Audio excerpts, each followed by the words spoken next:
ചില സമയത്ത് ഈ ടീനേജിലുള്ള മക്കൾ വന്നിട്ട് ഡോക്ടറെ മുഖക്കുരു വന്നിട്ടുണ്ട് ഒരുപാട്, അതിന് ട്രീറ്റ്മെന്റ് ഉണ്ടോ? കുട്ടികൾക്ക് ആയുർവേദം എന്ന് പറഞ്ഞിട്ടുണ്ടെങ്കിൽ മുഖത്തിടാനുള്ള കുറച്ച് പൊടിയും അല്ലെങ്കിൽ ഇച്ചിരി തൈലവും അങ്ങനെ എന്തെങ്കിലുമൊക്കെയാണ്.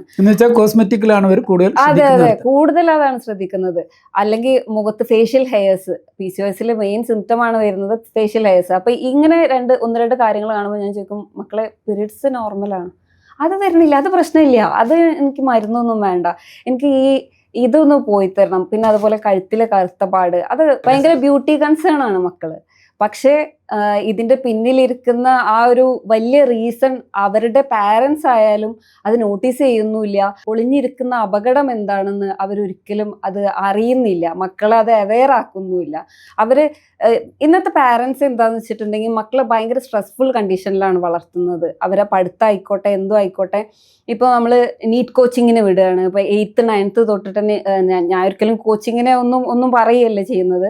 ഭയങ്കര പ്രഷർ ചെലുത്തുകയാണ്. നിങ്ങൾ +2 ഇങ്ങനെ മാർക്ക് വാങ്ങിക്കണം, +2 കഴിഞ്ഞിട്ട് നിങ്ങൾ പിന്നെ ഇങ്ങനെ കോഴ്സിന് പോകണം, ഈ കോഴ്സിന് പോയാൽ തന്നെ എന്തായി പാസ്സായോ എങ്ങനായി. അപ്പോൾ ഇതിൻ്റെയൊക്കെ ഇടയിൽ കുട്ടികൾ ഈ പീരീഡ്സ് വരാത്തതൊക്കെ അവർ നോട്ടീസ് ചെയ്യുന്നില്ല.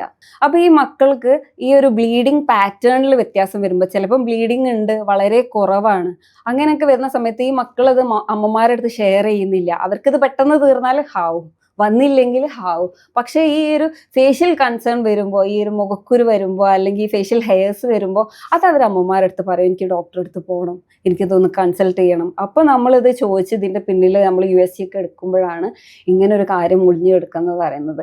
അപ്പോഴാണ് പാരൻസ്, അപ്പോഴും ചിലപ്പോൾ പാരൻസ് ചോദിക്കും, ഇതിന് മരുന്ന് കഴിക്കേണ്ടതുണ്ടോ ഡോക്ടറെ, ഇത് അങ്ങനെ അങ്ങ് മാറിപ്പോകുന്നതല്ലേ. അപ്പോഴും പാരൻസിനും ഇതിൻ്റെ ബാക്കിലുള്ള ഒരു കോംപ്ലക്സ് ആയിട്ടുള്ള ഈ ഒരു അപകടത്തിനെ കുറിച്ച് പാരൻസും ഒട്ടും അവെയർ അല്ല എന്നാണ് ഞാൻ മനസ്സിലാക്കിയിട്ടുള്ള ഒരു കാര്യം. പണ്ട് ഈ കാര്യങ്ങളെല്ലാം ചെയ്യാൻ മുത്തശ്ശിമാർ അല്ലെങ്കിൽ അമ്മൂമ്മമാർ വീടുകളിലുണ്ടായിരുന്നു. ഈ അമ്മൂമ്മമാരും ഈ പേരക്കുട്ടികളുമായിട്ടായിരിക്കും കൂടുതൽ കമ്പനി. പേരക്കുട്ടികൾക്ക് അമ്മൂമ്മമാരുമായിട്ടാണ് കൂടുതൽ കമ്പനി.